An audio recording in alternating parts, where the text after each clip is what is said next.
And here we are. So welcome everyone to the first game of the series. We're gonna have France versus the Delhi Sultanate, if I'm not mistaken. Let me go and take a look just to make sure this is actually correct. Oops, let's go back. Put a list over here. Yeah, Delhi Sultanate over here. Still getting used to many Age of Empires 4 things. Just as a quick reminder, I am not too much into Age of Empires just yet. I've been trying to get more into it, so I'm gonna be learning here along the way as well. This is not going to be by any means highly knowledgeable commentary. I'm gonna try to do my best job, of course, but still gonna be working my way around some of the bonuses and whatnot. So if you have any anything to say about the matches in any given spot you think I should be considering or talking about, you just feel free to let me know in the comments. Otherwise, we're just going to keep on going for it. So, yes, right off the bat, both players are going to have a fairly similar build order. I think we are probably going to see them both, yeah, most likely going up at about the same time. Of course, for the episode, we already have the school over here. We have the, there we go. Oh, the mosque, actually. He's going right now for the scholar research. No. He's going for the mosque. There we go. This is my bad. So, yeah. What does it mean then? We are going to have two of these. He's going to be able to go for a bunch more upgrades. So the thing with this though is that they do not need to pay for the upgrades, but they take forever to research unless you garrison a few scholars. So yeah, having more than one is going to allow you to get more than one research going at the same time, and because they take so long, this is going to allow you to get more coming in at the same time without having to pay anything. He doesn't even need to garrison the scholar, but obviously it'll be better if he did. So yeah, let's take a look at the scouting information for both players real quick. VortiX is about to jump into Kasva's. And Kasva is, yeah, he knows about VortiX Gold, so he should expect to see VortiX very close around this area.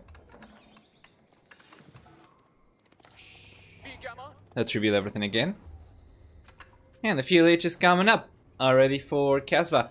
So interestingly enough, I knew we were going to see a lot of Franks, or a lot of French rather. But I am still very much looking forward to see what else we're going to see today, because one thing is the qualifiers and something else are the quarterfinals. So going for the same strategy you've been going for during the qualifiers, during the quarterfinals, could potentially backfire, because Age of Empires 4 is still a very new game. If some of your opponents have figured out different ways to go against your, you know, Royal Knight push, your Royal Knight spam, then being kind of predictable like this in the quarterfinal could potentially backfire. So we'll see. For the time being, Dome of the Faith is coming up right now for the Delhi to go up to the FLH, and this one is going to produce scholars at a 50% reduction in cost. So that means you can train more scholars over here for the same price, and that means you can potentially research upgrades much faster. Remember, the scholars are also going to be kind of like priests too, and that can be super helpful. You can heal a few units if you just send a few scholars behind them when you're trying to push. And actually, I saw a video from the Viper doing that with the Delhi Sultanate some time ago on YouTube, and he actually was able to get going with such strategy to great success, only getting 2 tower elephants out and a few extra units with a few scholars behind. You know, he was able to do so much damage. So we're gonna see if he can do something like this. Now the thing is, it's going to be kind of tough. We see some Royal Knights coming out already from Kasva, and he's coming forward. So what is VortiX going to do then? He's going for a barrack, so he knows exactly what's coming his way. He'll get going and start going for a few spearmen, and he'll play defensive this one. Meanwhile, Kasva will be the one putting the pressure. So he's got the first knight coming in here. Royal Knight.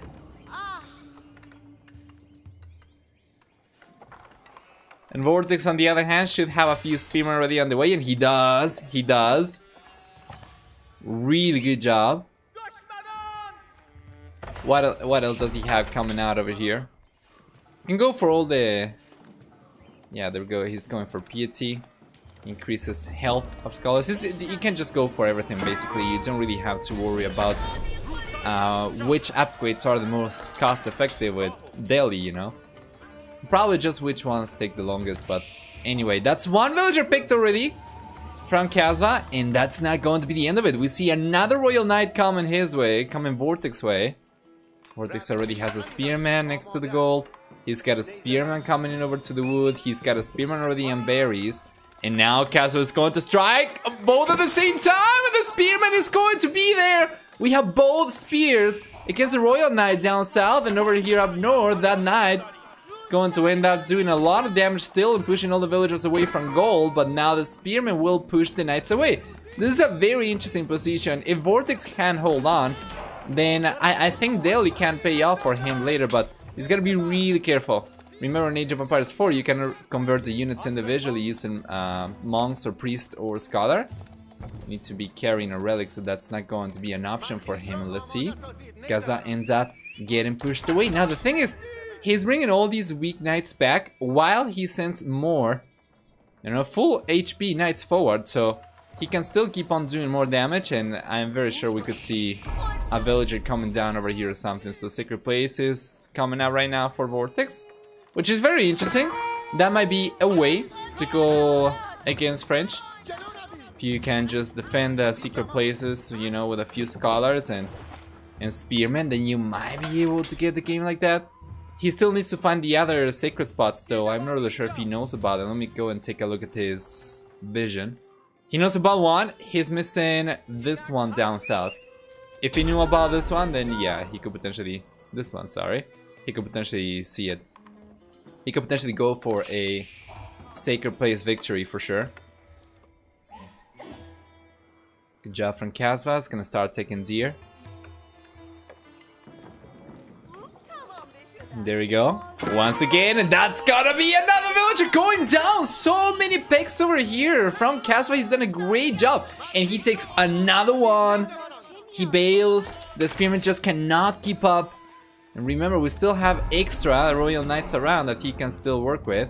Meanwhile, there is another Scholar coming over to the right hand side from VortiX. And he's gonna be defending this sacred side with more Spearmen. This one is already kind of exposed though, so let's see if Kasva's gonna be able to... Yeah, he's coming in with a few archers so that he can push any units VortiX might have around here just away. And the archers are probably going to suffice, but he's got for good measure a few Royal Knights over here still, so we'll see. Good job, he's neutralizing the sacred side. On the right hand side, VortiX was just able to capture it. And here comes the engagement. We have the Spearman over there going down to the archers instantly. Really well played from Kasva. These are archers, not... Yeah. Crossbows, of course. But yeah, that means that Spearmen especially are going to be taking a lot more damage. Now VortiX got his own archers over here, and he's going to try to defend this with spears. While Kasva does not have his archers in place. And that was a very good adaptation from VortiX. If he was relying on Spearmen alone, he would have gotten pushed away very easily, and now he was able to defend his sacred site over here in the middle, but now he's gonna have to leave this one to go and defend the one on the right hand side. So yeah, we have hardened Spearmen, by the way, I believe, for VortiX, right? Yeah, so that's going to make these Spearmen better, of course. Let's check. Sacred Sight's going to remain under VortiX control. Wow, what a player!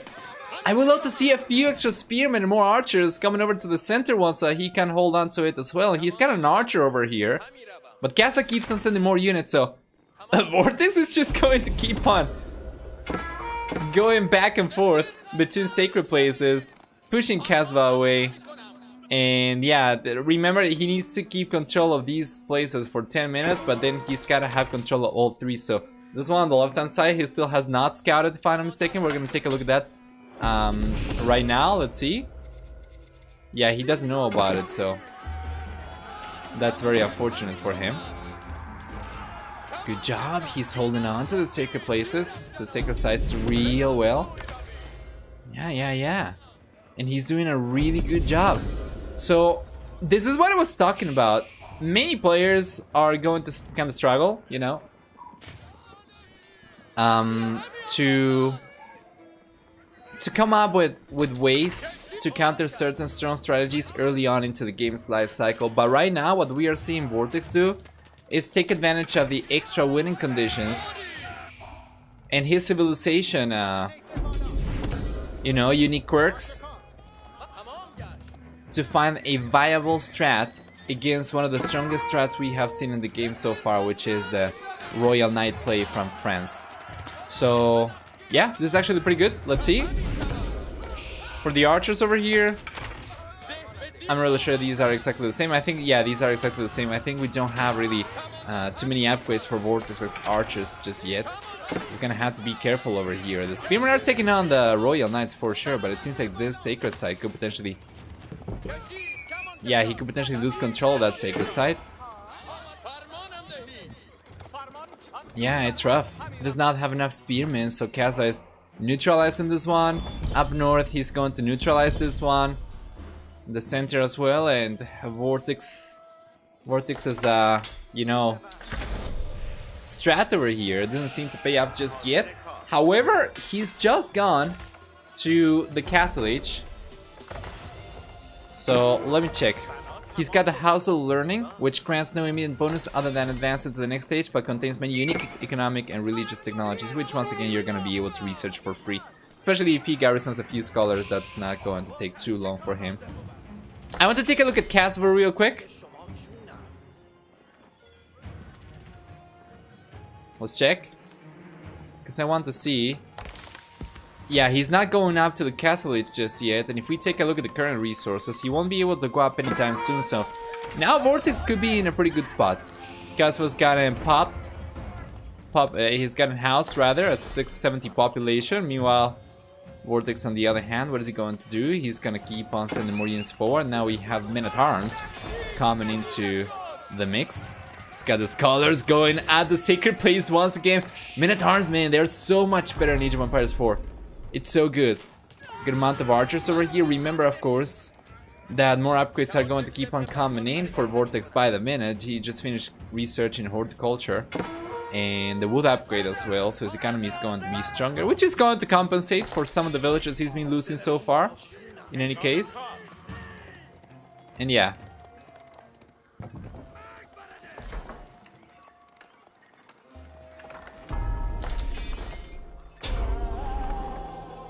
There we go. He's capturing a site. Up north, he's captured the center one. He still does not know where the one on the left hand side is, which is super unfortunate.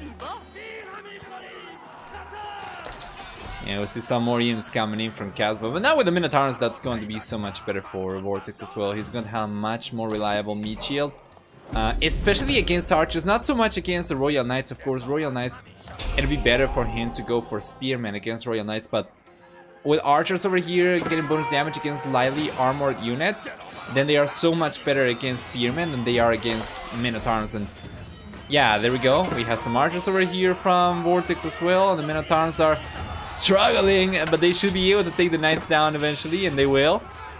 However, these archers are going to be a huge nuisance for the time being, and VortiX keeps on losing more and more units over here to the archers from Kasva. So he needs to bring the Men-at-Arms over, and Kasva is going to get pushed away. What an interesting game. I was very much curious about what it was going to be like for the quarterfinals, because honestly, during the qualifiers we just saw a huge spam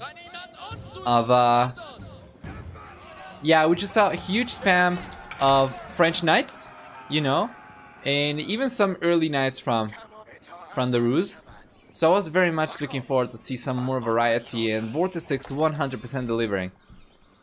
Now with Delhi, he's really taking advantage of the civilization very well, and I want to take a look at his base to see if he's doing alright or not. Taking a look at the villager count, actually, we had 37 villagers for VortiX. Meanwhile, Kasva, on the other hand, Kasva is on 55 villagers, so his economy is going to be much stronger. Once again, remember though, he's still very much stuck in the feudal age.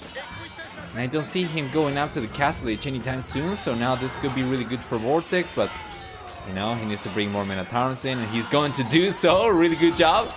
Should be able to take on these knights, no problem, and he will. And VortiX doing a good job against the units. Now Kasva gets pushed away. He's got only archers to defend himself with no crossbowmen, of course. So the Minotaurs will dominate. The outpost is going down.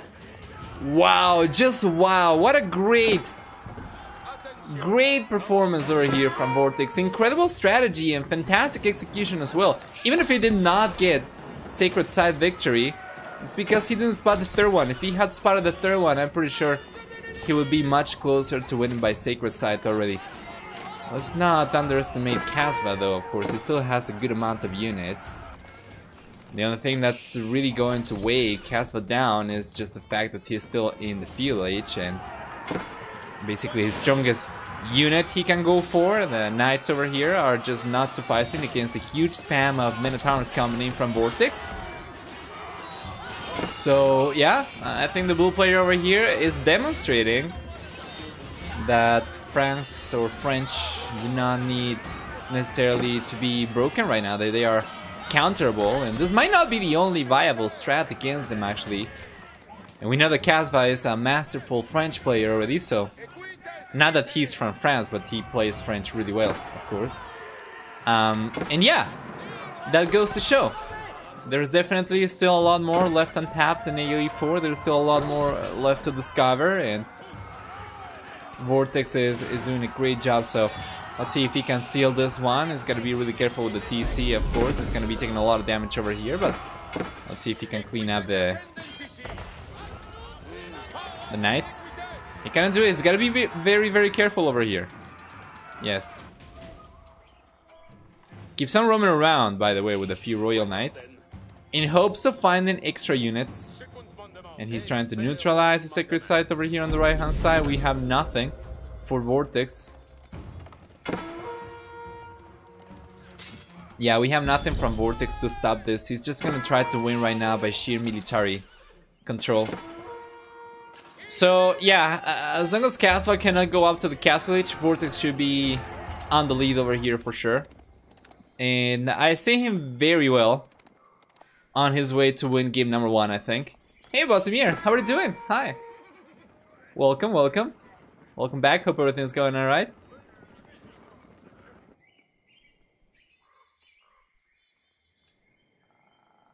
More Minotaurs coming in. I don't see an answer from Kasva, and honestly, I don't think he's got one. Still stuck in the fuel age. All he can do is just go for knights and archers. And of course, standard archers are just not going to suffice against Minotaurs. So, well played. I think this from VortiX right here could be very close from being GG already. Meanwhile, good job from Kasva, still roaming around, but he loses the knight to the spearman from VortiX.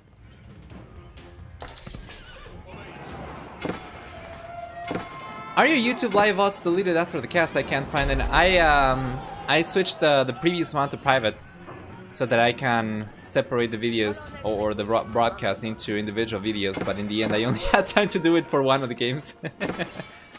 I wanted to do it for only 2, so it's fine. The rest of it was not very interesting, but yeah, this one I'm certainly gonna be splitting it into chunks later. But yeah, I've had only one so far. This is my second stream on YouTube. Progress in the making, yes, yes. Don't worry, by the way, Twitch is still going to be the primary platform. It's just going to be for Age of Empires 2 only. So Age of Empires 4 tournaments, show matches, that kind of stuff is going to be on YouTube.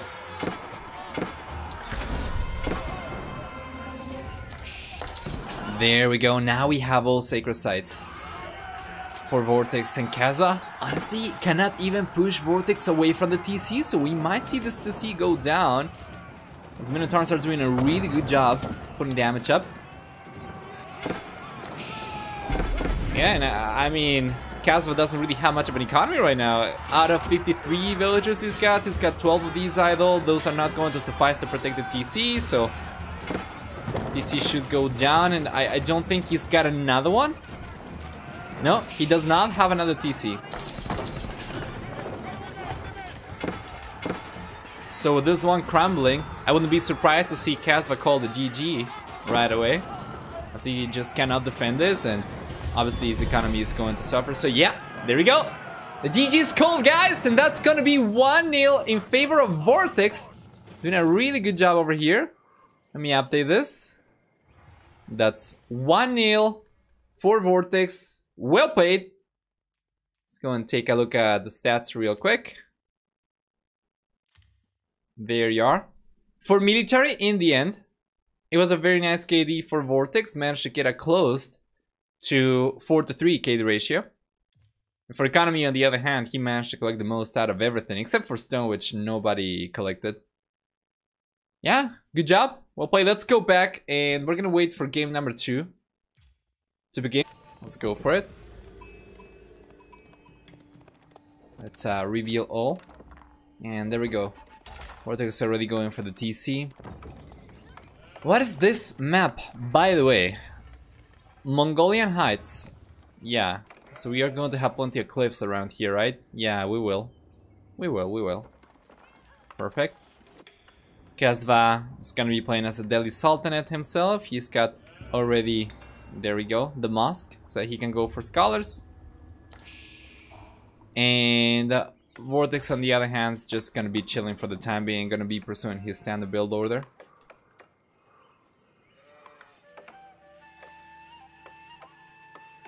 So let's check. Going to take a look at the daily over here. So yeah, one of the great things about daily is that the scholars are going to be available from the Dark Age already, so it can be pretty good for a variety of things, not just research speed. But yeah, right now he's got 1 scholar over here inside. I think he can go for up to 2 more. Of course, he can garrison up to 2 more. Remember, Delhi do not need to pay for any of their upgrades. Just getting some scholars garrisoned into the buildings will make the researches faster, but that's about it. Otherwise, they do take a little bit too long to research. So scholars are also going to be great for healing and potentially converting enemies. So if you do manage to find the relic, you can potentially convert units, which is pretty good, of course. You can capture sacred sites, which is a strat we saw in the previous game. Oh, wait a moment though, what is this? VortiX is getting spotted over here. Yeah, but that scout's not gonna be able to take the villager down before the outpost comes up, so this outpost coming up over here is gonna be able to protect all of the area around it, including the villager, of course. As soon as he's done building this, he can just garrison it. So Kasva is just going to bail, as he should. Meanwhile, we have a dock over here for Kasva as well. Both players are gonna start going for fishing ships, by the looks of it. Yes, we already have a fishing boat over here from VortiX. Palisades on the way. On the crossing, so we have 3 crossings. Let's go into Palisade, the center one. I'm really sure if he knows about the right hand side one, so let me take a look at Kasva's point of view. Yeah, he knows about it. He knows about all 3. So it's only a matter of time before he either walls everything up or not, potentially. So yeah.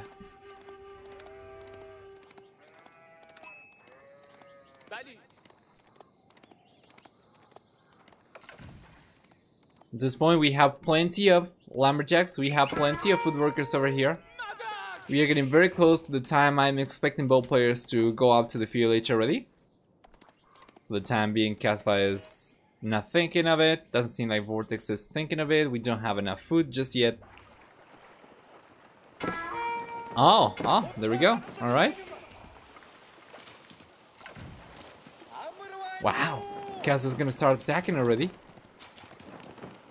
Yeah, this is super strong. Super strong. There's not really a whole lot of defense over here for VortiX. So I'll play from Kasva. He might end up taking this down. It's kind of hard to tell because he's kind of close. You know, VortiX is close to the dock. He can heal up, but then... yeah, it's going to take a while. for Kasva's units to go down themselves. There we go. Good job. Good job. Doc's going to keep the fishing ships protected over here despite Kasva's pressure.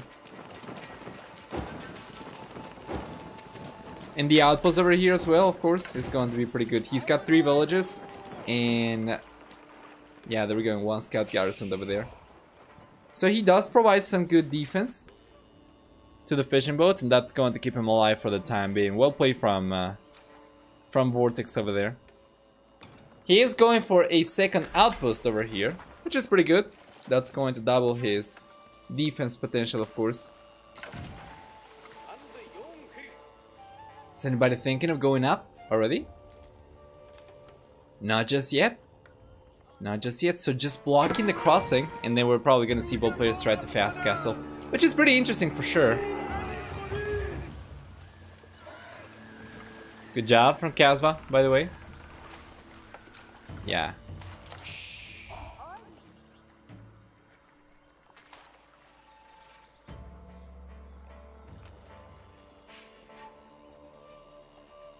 Let me take a look to see if he's already built a...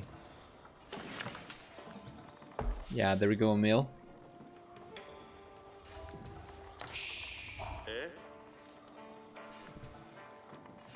He's going for wheelbarrow. Now he's got the resources to go up to the fuel leech. And we'll see the Dome of the Faith coming in right now for VortiX. This one produces colors at the 50% cost reduction. It's the same one that we saw previously in the previous game. Dome of the Faith. Good job. One of the sacred sites is going to be within his half of the map, so he's going to try to take this.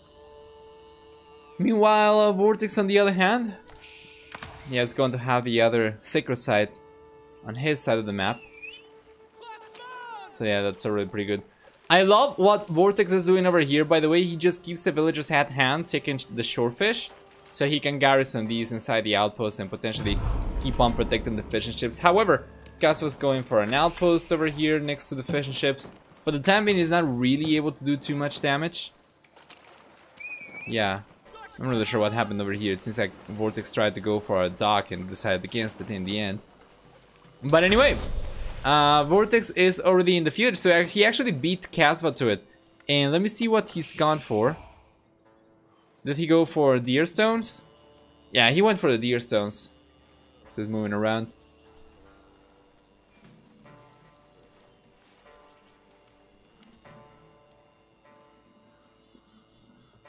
It's overall very good economy for daily, of course, with the villagers collecting faster from berries with the mill nearby. It's pretty good.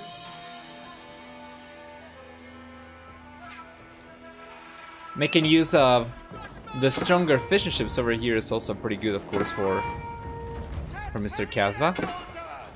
Well, let's see, what is it? Oh, he's going to go for the deer stones outside. Remember, the deer stones get a bonus in which any buildings within its influence, any outpost within its influence, will contribute towards the YAM network, if I'm not mistaken, right?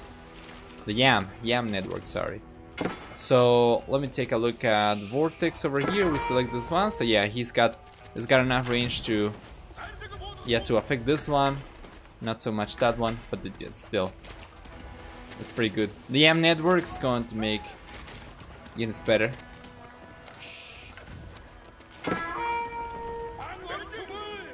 As you can see over here, from YAM speed increased by 15%. They are faster,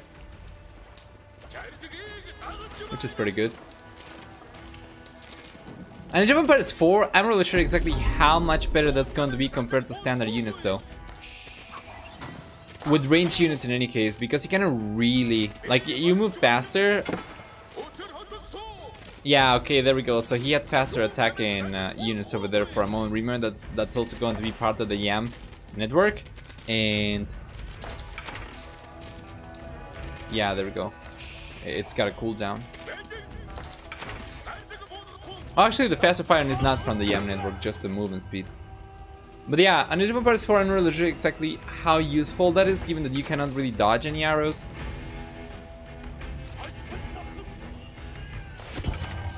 Oh boy. Kasva's just going for it, but he can't do anything. The Scholar's going down to... Yeah, the can over here, no problem. Good job from VortiX. And right now, it's just a control for the crossing. It's just a fight over control of the crossing.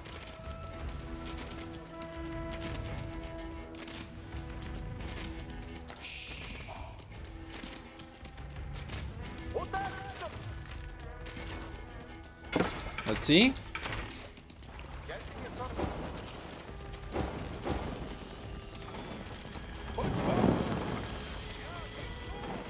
Yeah, he's done a good job so far. For the most part, I would say. And holding on, that is Mr. Kasva over here. Remember, they are going to need more time to become truly dangerous. He's going up already to the Castle Age. And this could be key, because in the Castle Age he's going to be getting access to so many extra units and whatnot. So he's going for a stable right now. You can see that he's on 2 stables. So once we get to the Castle Age, the War Elephant's going to become available, which is so good. It's so good. With some archers coming in from VortiX after he finally was able to break through the crossing. Now he's coming in and is he gonna be able to deny this one? He's gonna deny the Castle Age. Wow. What a great play. He's got the can over here as well, so he can inspire these units. Which is incredible. Lucho's going for a few rams. And now VortiX is looking super strong. Kasva seems to struggle to find a... yeah, he seems to struggle to find an answer to this whatsoever.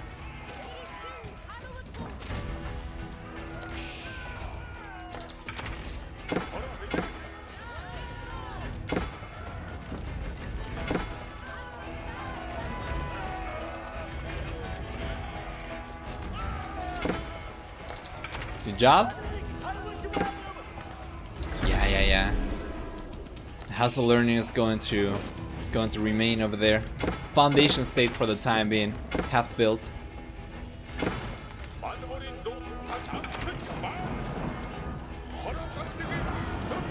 Joe, we have more rams coming out. Very good defense for Kasva over here, but he's fighting with villagers, which is not ideal, of course, because he might end up losing a bunch of villagers over here if VortiX just tries to focus the units down. The thing is, Kasva might be able to finish the House of Learning over here, but it's going to come at a huge cost. With all the villagers he's losing right now, we're going to take a look at the villagers for both players. So we have 49 over here for VortiX, who finally has enough resources to go up to the Castle Age. And Kasva, on the other hand, is on 27 villagers, so it's not even close.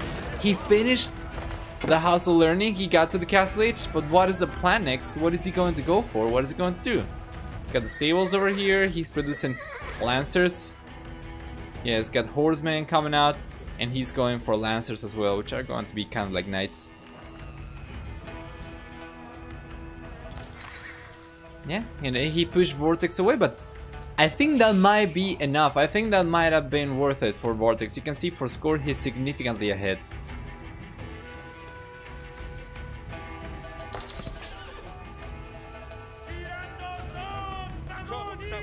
Kasva's got some of these horsemen coming in.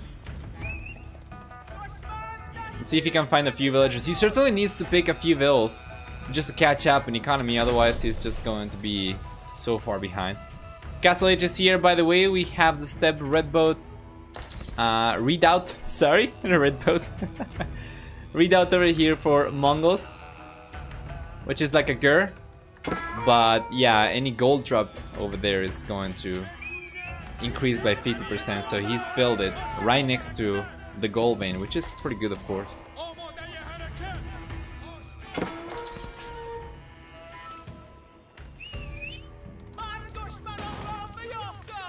Meanwhile on water, by the way, VortiX ends up moving all the way over to the left-hand side. I think Kasva ended up losing all the boats. He's got some still, yeah, but the outpost over here from VortiX, yeah, he allowed it, that those outposts allowed him to push all the boats away from Kasva over here, so that's pretty good. He's trying to get villagers. He'll be able to get a few. Yeah. He might have been able to get another one over there, but he bailed trying to hold on to one extra horseman. But he's not really going to be able to do too much with only one, so he needs more. Where are the rest of the units? For Kasva, he's got 13 military units, so what do we get? We have some scholars. What else? Where are the rest of the units? He's got some lancers over here coming forward, so this I like. This is what I want to see, more aggression. VortiX still definitely a few steps ahead for sure. We take a look at VortiX's point of view. Once again, population 96, much higher. 60 villagers, 32 military units. Compared to Kasva. Kasva is on 32 villagers and 50 military units, so almost half the villager count is really bad for the red player. And you know, VortiX was looking so good so far. Doesn't seem like that's going to change anytime soon, unfortunately for Kasva.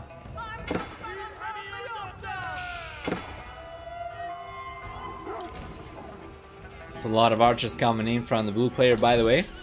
And we see some extra ramps coming in. Interesting though, he's moved in the deer stones over to Kasva's side of the map.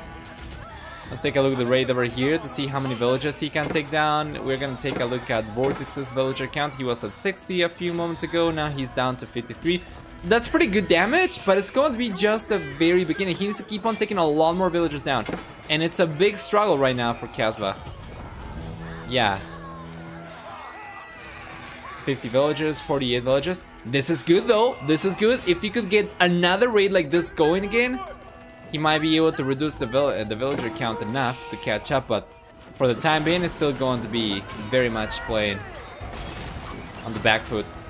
With the extra rounds coming over here, VortiX should be able to defend these with the archers, so we don't have enough units over here from Kasva whatsoever. And also, these are veteran archers, so these are much stronger than just standard archers. So even lancers are going to struggle to push these units away. Good job. Let's get lancers over here as well. He's moving the deer stones closer for the Yam network. Or the influence, sorry.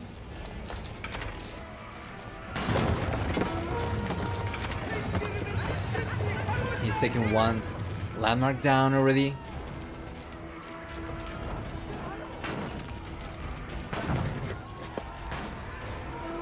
Does he have influence? Yeah, he's got the influence up until this area, which is really good. He can keep the archers on the back, of course, and these are going to keep on defending the rams.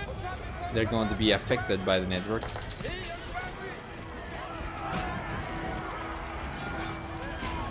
Good job. It's gonna take this TC down as well. I think with the TC going down, that's already all the landmarks from Kasva, isn't it? I think so, yeah. Yeah, so it's just going to call the GG. Doesn't give VortiX a chance of taking it down, but it's still going to be 2-0 in favor of VortiX. Good job, well played. Let's update the score over here. For player 2, we have 2. For Kaz, unfortunately, we have 0. So yeah.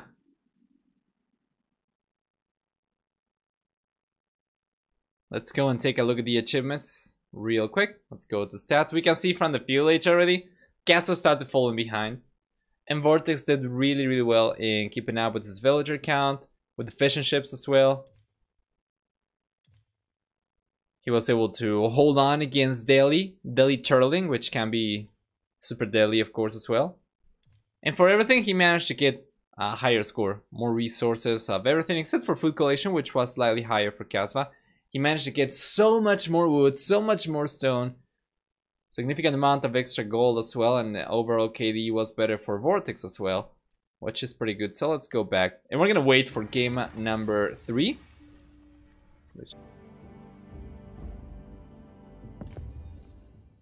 There we are. Game number 3 is here, and welcome everyone to what might very well be the final game in the series. Let's reveal the map. And yeah, we talked about the civilizations already, a little bit. So that's pretty good.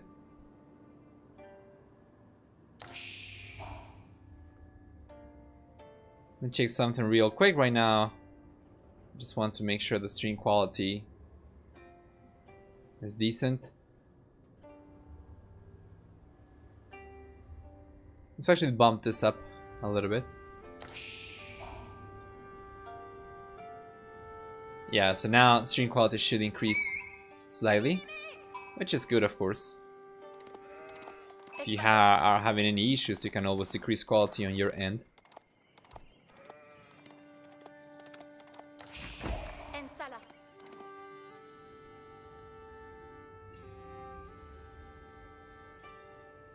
There we go. This is going to be more of a standard build for both players. We're going to see the same as usual. Just go full on food, send a few villagers over to gold. So we have 7 on food over here for Kasva. Seems to be going for more of a standard build. He's got 7 on food, he's going for 3 on gold, and he's gonna add a few extra to food. Meanwhile, VortiX on the other hand, he seems to be focusing mainly on food over here. He's going to make a switch over to gold right now, but this is only after the 8th villager on food, which is not what I was seeing during the qualifiers. And it's certainly going to delay gold income a little bit, but not by too much. It's only going to be about 10 behind compared to Kasva. Most of the time, he's going to be about 10 foot away, 10 foot ahead rather. And he's got 9 villagers over here on food, which is what I saw being the standard build order for French during the qualifiers. So now I imagine Kasva is going to start sending villagers over to wood, and then he should be able to click up, or actually to start building the fuel H building already, the School of Cavalry rather, right? So let's check. He's not sending over to wood, he's just going to go for the building, I assume. I mean, yeah, he's going for it. The School of Cavalry. Yeah, Kasva's gonna try to win this game by sheer 8 PM, I think. Because both players are going for the same exact strat, it's going to be on who can make the most out of their units. Both are going for the exact same thing. A School of Cavalry coming in for both players.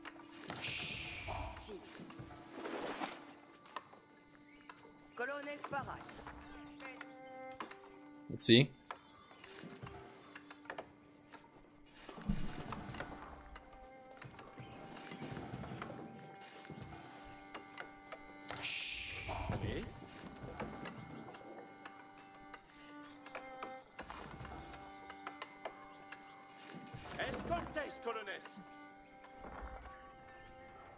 Yeah, we're just gonna have to wait over here. I think I can go fast forward a little bit though, because I'm behind a little bit just by 1 minute or so. So we're gonna fast forward until we completely catch up.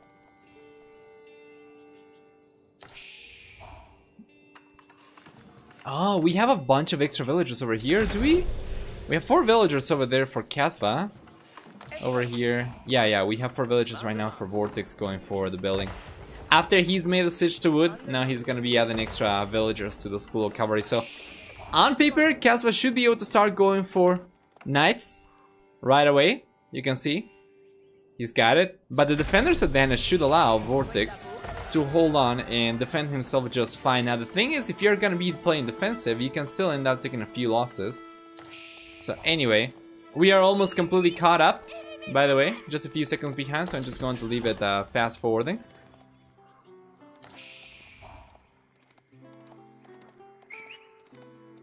Yeah, and there we go, we are live right now, which is pretty good.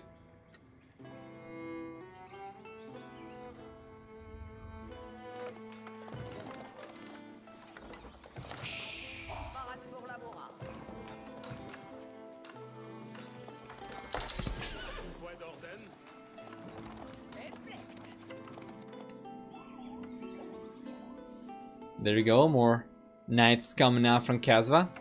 It's going to be a fairly, yeah, straightforward game for sure. It's just going to be full-on Royal Knight spam over here. Not even Spearmen are going to be enough against these units, so if you can just keep on prioritizing Royal Knights, it's the best. And this is what I was saying, even if you have, you know, your own Royal Knights to defend with, you can still end up taking losses. And so far we have seen 2 villagers go down over here for VortiX, and Kasva seems to be getting away with the strat he's going for. He's gotta be really careful though, because if he keeps on sacrificing knights for villagers, not really going to have a whole lot to defend himself with against VortiX's remaining knights in any case. So yeah, Kasva's trying to bail. He's trying to go around. Let's take a look at KD. So far, 3-1 KD ratio. It's pretty good for Kasva, and he might be able to get another villager over here. Let's see. That's one more hit that he needs, and he's gonna be able to get it. Oh, that was so close. The knight's gone down. Yeah, and it's a big struggle though. VortiX got still a villager idle over there, so even if he did not lose the villager, he cannot work with her because she's so weak. Kasva's going back home with the knight. He's got a knight over here on the stealth forest. Inside the stealth forest that VortiX realized about, so he's gonna push him away. And yeah, Kasva's going to need chivalry over here for sure. So much you can do with early economy, of course, obviously, so yeah.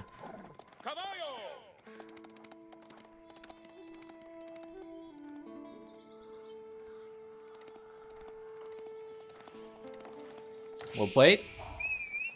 We have a blacksmith already up, and he already has attack. He does not have defense. Kasva, that is. So he's got 30 attack over here. And we have the same for VortiX. He's got attack already. Where's the blacksmith? There we go. There we go. He's got attack. He does not have defense just yet. Oh, there we go. We have chivalry right now for VortiX, which is pretty good. I don't think Kasva's got it just yet, or at the very least he didn't have it a few moments ago.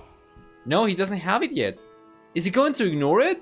Is he going to try to just keep the numbers high so that he can defend against VortiX instead of going for the upgrade?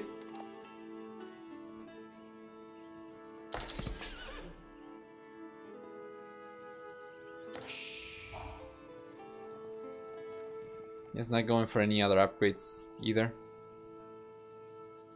Oh, there we go. There we go. He's going for chivalry right now. Never mind. He's got a good amount of units, and with chivalry, these are going to heal up as well, which is pretty good.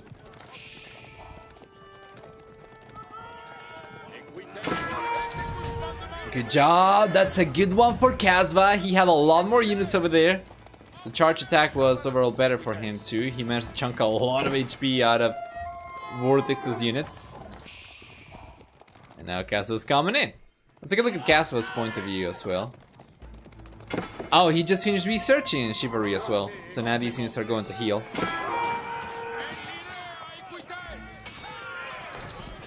Good job. He's been able to defend himself really well.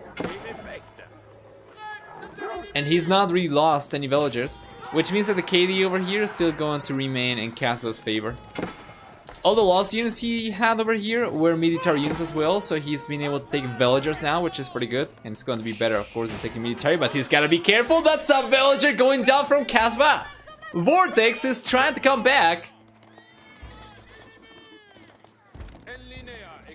Yeah, and he's coming in with a force.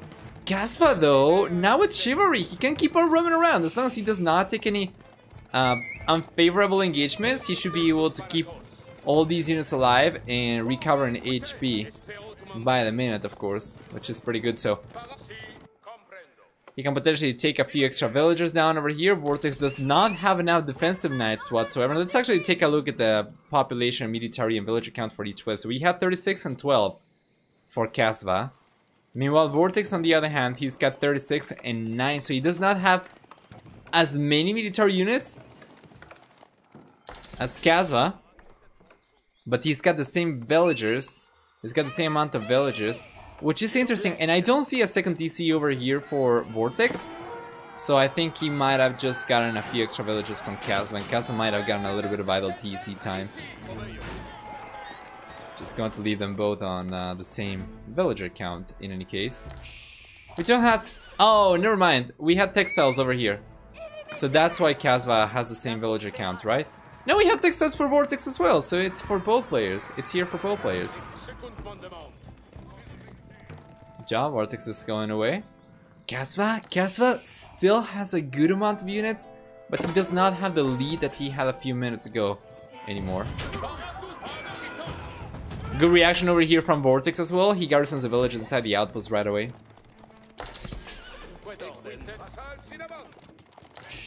Job.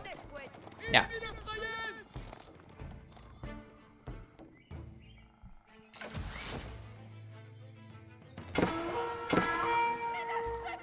A little bit of an engagement over here on the left-hand side. Scouts versus scouts. Knights versus knights. Idle villagers though for VortiX. That's unfortunate. And Kasva? Well, Kasva is gonna keep on roaming around. I think it's open over here. I'm not really sure. I don't think it is. I don't think it is. Is it? Is it? It's open!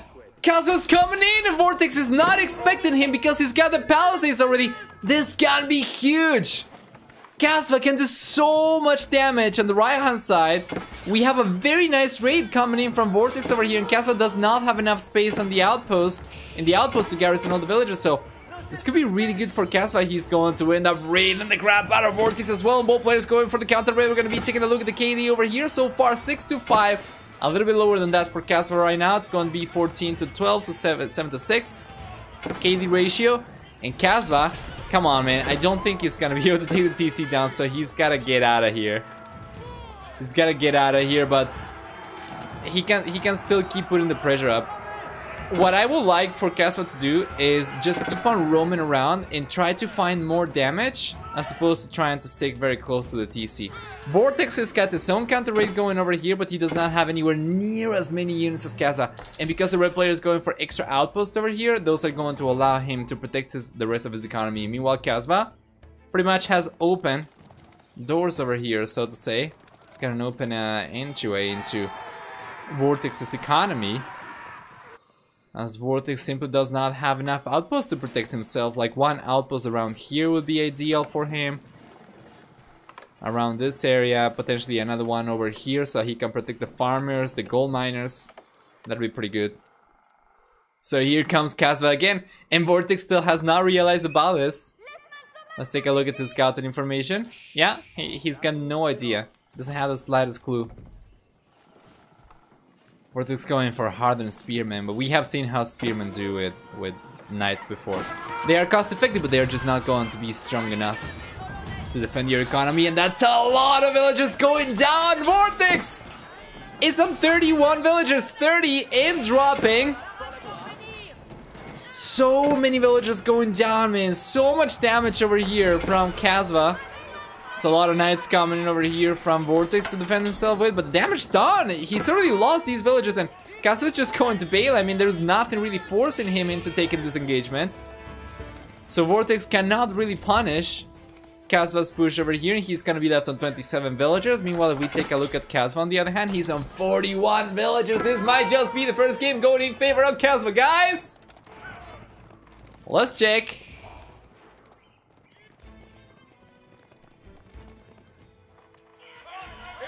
Oh boy.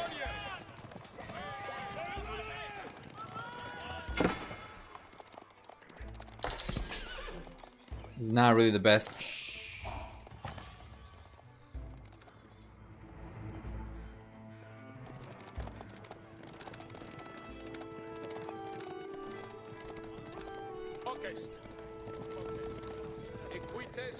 Let's check.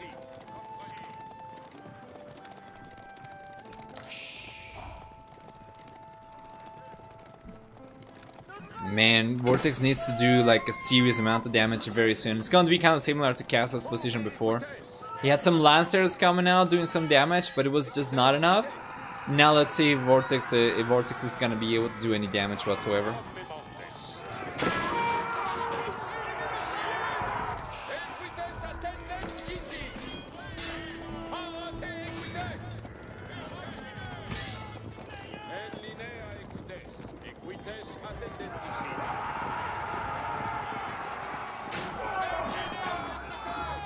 Yeah, VortiX simply does not have the numbers over here. How many knights do we have over here for the blue player?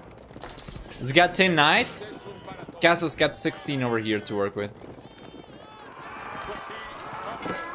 I think these might be better upgraded as well. Did he get extra armor? No, he didn't get extra armor. Actually, VortiX got it.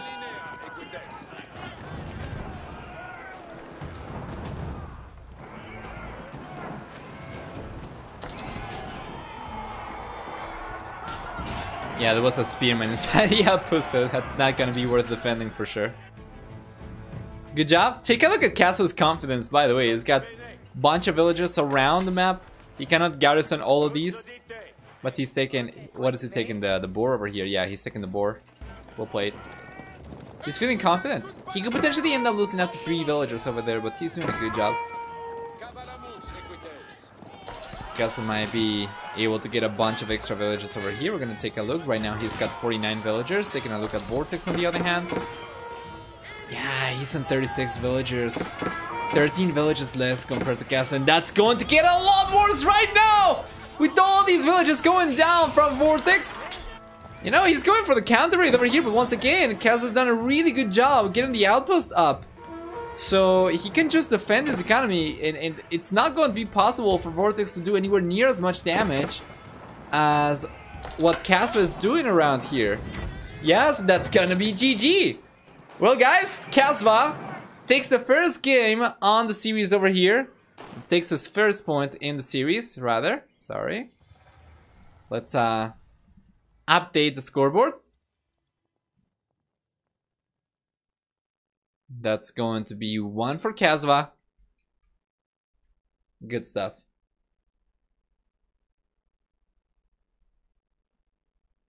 Let's take a look at the stats. So, for military, it's going to be a much better KD for Kasva over here with 55 to 26. For economy, on the other hand, we have a much stronger economy for Kasva as well, collecting a lot of extra food. Did not manage to collect quite as much wood, but he did manage to get significantly more gold as well, which helped in his production quite a bit, of course. Managed to get a lot more villagers in the end as well, 56 to 49 villager high. At the end of the game, I think VortiX was more like 35 villagers, or probably even lower than that. Well, Kasva, on the other hand, I don't think he was quite up to 56 himself, but anyway.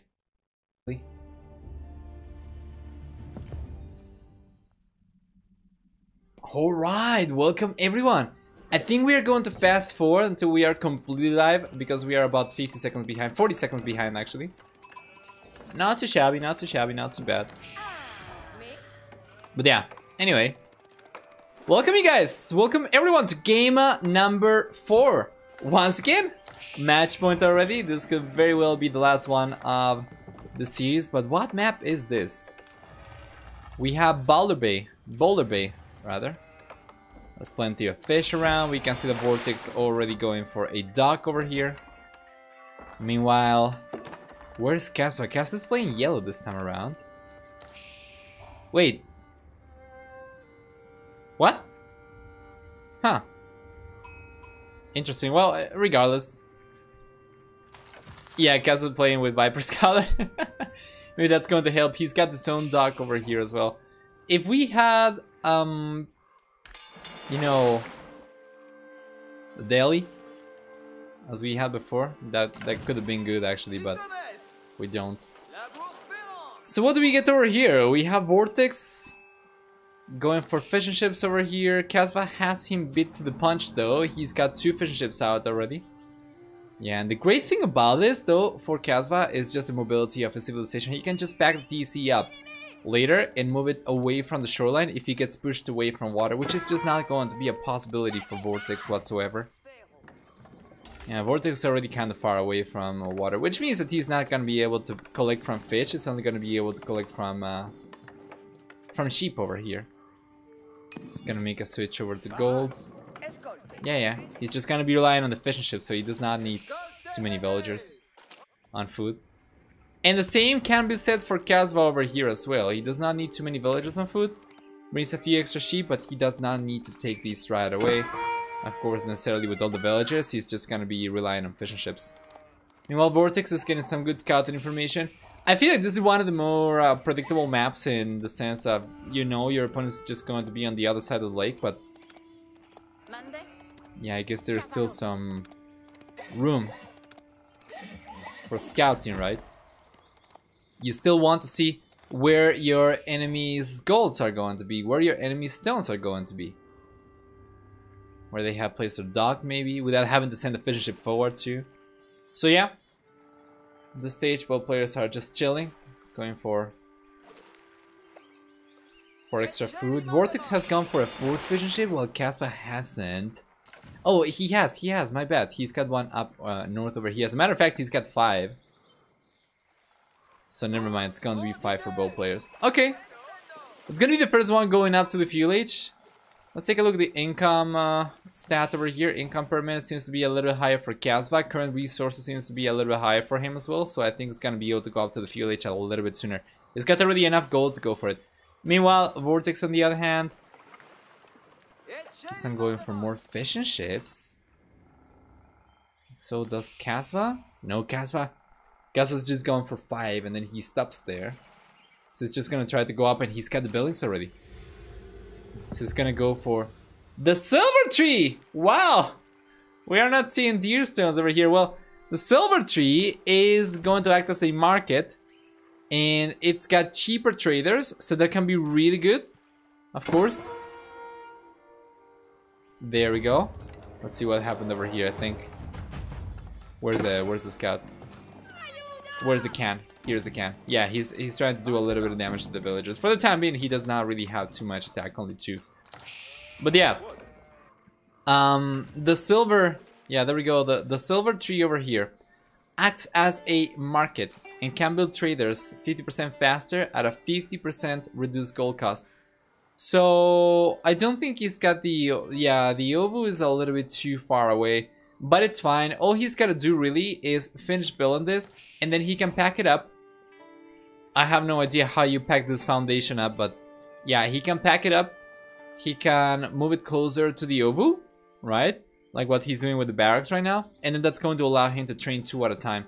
Which means that he's going to be getting his, you know, economy going super fast. And we have a trade post over here down south as well, which is pretty good. And he's going to try to take advantage of that on land. Meanwhile, in water, we do have a trade post over here as well, up north. But it's going to be dependent on both players getting access to or getting control of water, of course. As fuel age is here for both players, we have a second dock from VortiX over here. Meanwhile, Kasva on the other hand's got only 1 dock by the looks of it. So that's why he was going only for 5 fishing ships, because he's not really going to be committing to it too much. He was trying to do a little bit of damage over here with the can, right? And I think he was able to do it, but not too much. He's got 4 attack right now compared to 2, but it's still going to take a significant amount of time to take a single villager down. In any case, 50 HP each villager. It's going to be pretty good.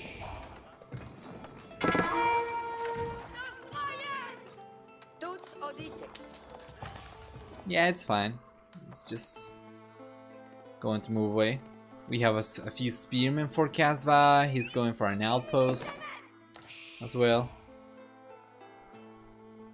So he can prevent any units from coming through here. He's got the spearmen near the stealth forest.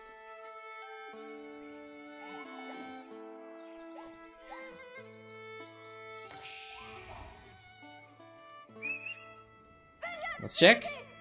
Has he transported? Yeah, he's transported the silver tree over so that he can produce twice, right? As much. I want to believe he's producing from... Oh, he's not producing 2 at a time. It's fine though. Leon's not going to make that much of a difference. Like, you're still not going to be able to afford it anyway right away. But yeah, he's going for it. He's got the trade cards moving in. VortiX realizes about this and he's going to try to prevent that from happening. Full stop. He's got full water control over here as well. He was able to take all the fishing ships down as we were expecting. And yeah, Kasva's garrison the fishing ships over here, but he's lost 2 out of 5, and then those 3 are going to remain idle for the time being. So yeah, at this point for the yellow player, it's all about protecting the trade cards. That's going to boost his economy so much. Let's check. Yeah, VortiX gets pushed away by the can, which is pretty good. And eventually Kasva is gonna be able to take the scout down, but he's not chasing anymore. Just gonna keep on trying to protect these, but we have Royal Knights coming out. Kasva's units are completely out of position. He's losing 2 trade cards before these can get the resources back. Oh man, that is so expensive. Very expensive losses. If he cannot get the gold back, then he basically loses resources, right? See over here, we're gonna have extra food coming in here as well, which is pretty good. And yeah, VortiX gets pushed away for the time being, but I wouldn't be surprised to see the blue player go for a few extra Royal Knights, and he will. He's got Royal Knights and he's got archers coming in over here, so the archers are going to be good against spearmen. The Royal Knights are going to be taking the trade cards down for sure.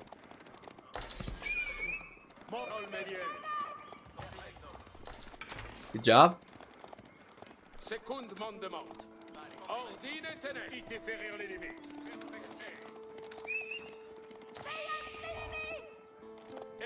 Here we are.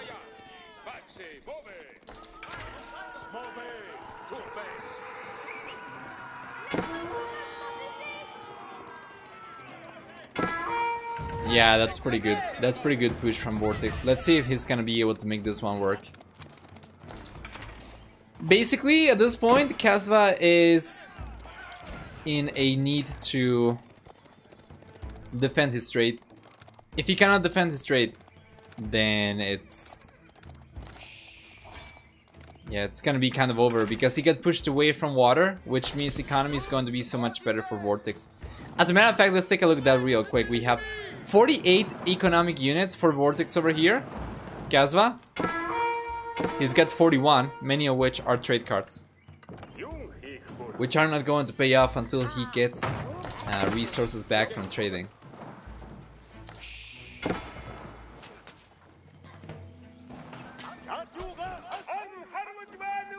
VortiX got plenty of units trying to prevent Kasva from trading, full stop. He's got extra archers coming in here as well. I think he should be able to take this. Yeah, he's gonna be able to take the outpost. And then what does Kasva do to hold on to his trade anymore? I don't think there's a whole lot he can do. You know, French can be just so deadly, man. If this was a pure land map, I think probably just going for the deer stones and playing defensive would have been the play for Kasva. But on a hybrid map like this, giving up on water in favor of trade is going to be so much harder to pull off because of the mobility of the French. The mobility and the versatility of their army in the fieldage. Archers and Royal Knights are just so hard to hold on against if you're not in your base, of course. If you're in your base, yeah, you might be able to hold on if you have, you know, like a few outposts, TC, garrison and whatnot, but when you're out in the open like this, it's just very hard. You do not have any fortifications to aid your units. So you send spearmen, they get taken down by archers.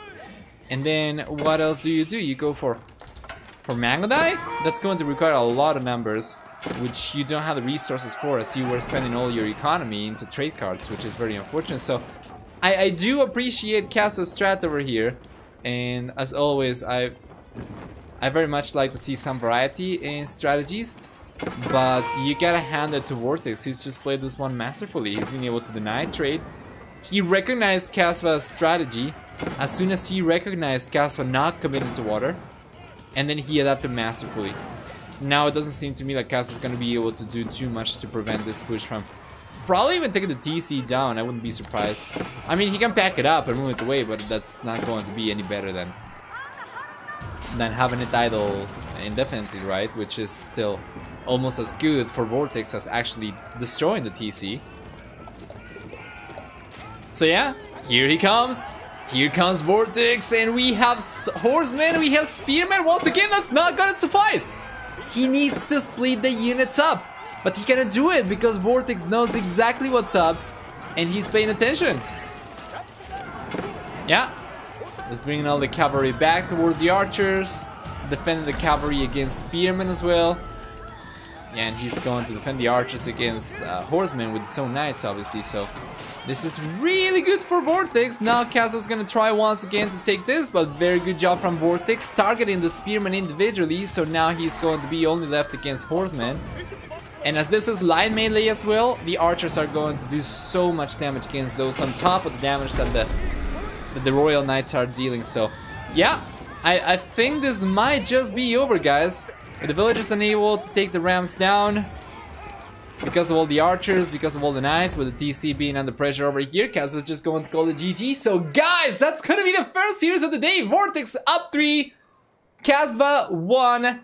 The end of the series is going to see VortiX moving on to the semifinals already. Well, Kasva, on the other hand, gets knocked out of the tournament, but not without putting up a great fight. We played from both players. Congratulations to VortiX. And let me update the scoreboard over here before we hop out and wait for the next series to begin. So 3-1. GG, well played VortiX. GG, well played Kasva. Let's take a look at the stats once again. For military, then we have a very nice KD ratio for VortiX. For economy, on the other hand, we're gonna have a very, very good economy for VortiX compared to Kasva when it comes to food and wood. He managed to collect a lot more gold as well, as he spent, you know, I mean, he sent villagers over to the gold vein as opposed to going for trade cards, which means it was more of an immediate return of investment. While, of course, for Kasva, that was not necessarily the case. I think he might have lost close to 2,000 gold just in perished trade cards alone, between the cost of the unit and the resources being dropped as well. So well played. Let's go back